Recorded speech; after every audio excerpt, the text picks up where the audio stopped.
স্মরণকালের ভয়াবহ বন্যার পানি নামার সাথে সাথে ফুটে উঠেছে ক্ষতচিহ্ন। লক্ষ্মীপুরে পানিতে তলিয়ে সবজির ক্ষেত নষ্ট হয়ে এখন শুধু চোখে পড়ে ফাঁকা মাচাং। সেই সঙ্গে নষ্ট হয়েছে আউশ ও আমন ধানের বীজতলা। জেলায় ফসলের ক্ষয়ক্ষতির পরিমাণ 227 কোটি টাকা। এমন পরিস্থিতিতে এখনো কোনো সহায়তা না পাওয়ার অভিযোগ কৃষকদের।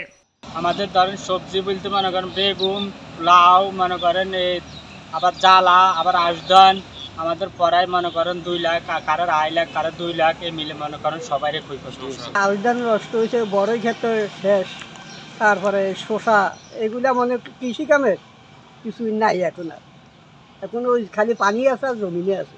মিষ্টি কুমড়া, কদু, আইডান, হলদান, সব বড়ি সব নষ্ট হয়ে গেছে।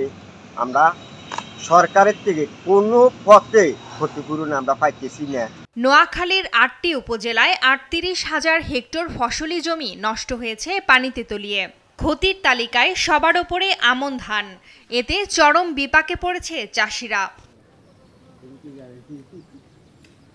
বাগেরহাট জেলায় লাউ, মিষ্টি কুমড়া, চাল কুমড়া, কুশি, করল্লা, শসা, বেগুন গাছের গোড়া পচে গেছে পানিতে। ক্ষতিগ্রস্ত হয়েছে 32 হেক্টর পানের বরজ ও 216 হেক্টর সবজি ক্ষেত। এ ক্ষতি কাটিয়ে ওঠার কোনো উপায় দেখছেন না চাষিরা।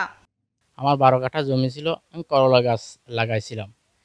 যেহেতু গাছ বন্যায় ক্ষতিগ্রস্ত হয়েছে, আমাদের গাছগুলো মারা গেছে, 50,000 টাকার মতো আমি ইনকাম করতে পারতাম। এই গাছগুলো আমার মারা গেছে। অধিকাংশ গ্রামে যে সকল কৃষক খামারি আছে, পানের বরজ, মাছের ঘের প্রায় সবই পানিতে প্লাবিত হয়ে গেছিল এবং অধিকাংশ খামারি নষ্ট হয়ে গেছে। বাগেরহাট জেলারও বাইরে এইসব দিয়ে যায়, কিন্তু মানে বৃষ্টির কারণে ডুবে যে ফসলাদির ব্যাপক ক্ষতি, গাছ মরে গেছে।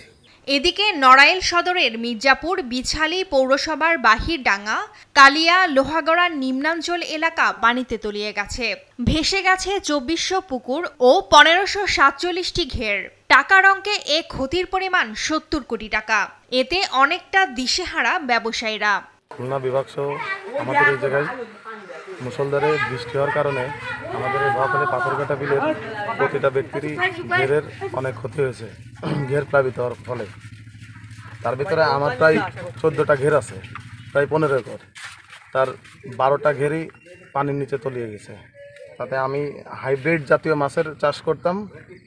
তা আমার হিসাব অনুযায়ী আমি পর্যন্ত যা খরচা করছি, তারপরে দিয়ে মাছটা সব কিছু দিয়ে আমার একটা ধারণা যে 40 লাখ প্লাস টাকার আমার ক্ষয়ক্ষতি হয়েছে। 2 একর ঘের ছিল, আমার সব মাছ টানা বৃষ্টিতে একভাবে বাইসে চলে গেছে। তাতে আমি মেলা ক্ষতিগ্রস্ত, একটা মাছও নাই। আমার প্রায় 10 থেকে 15 লাখ টাকার ক্ষতি হয়েছে। 10 একর জমিতে একটা ঘেরে শিং পাবদার চাষ, একটা ঘেরে আছে সরপুটির চাষ, একটা ঘেরে চিংড়ির চাষ, একটা ঘেরে কই মাছের চাষ, একটা ঘেরে সাদা মাছ তেলাপিয়া, পরে সমস্ত কটা ঘের নষ্ট হয়ে গেছে। ক্ষতিগ্রস্তদের একটা নিরূপণ করেছি আমরা ঊর্ধ্বতন আমাদের কর্তৃপক্ষের কাছে পাঠিয়েছি। দিয়ে ওখান থেকে আমরা এই বিষয়ে কোনো ধরনের অনুদান বা সহযোগিতা পাওয়া যায়, আমরা চাষিদেরকে সহযোগিতা করব। এমন সংকট থেকে ঘুরে দাঁড়ানোই এখন বড় চ্যালেঞ্জ এসব খেটে খাওয়া মানুষের। নিউজ ডেস্ক, দেশ টিভি।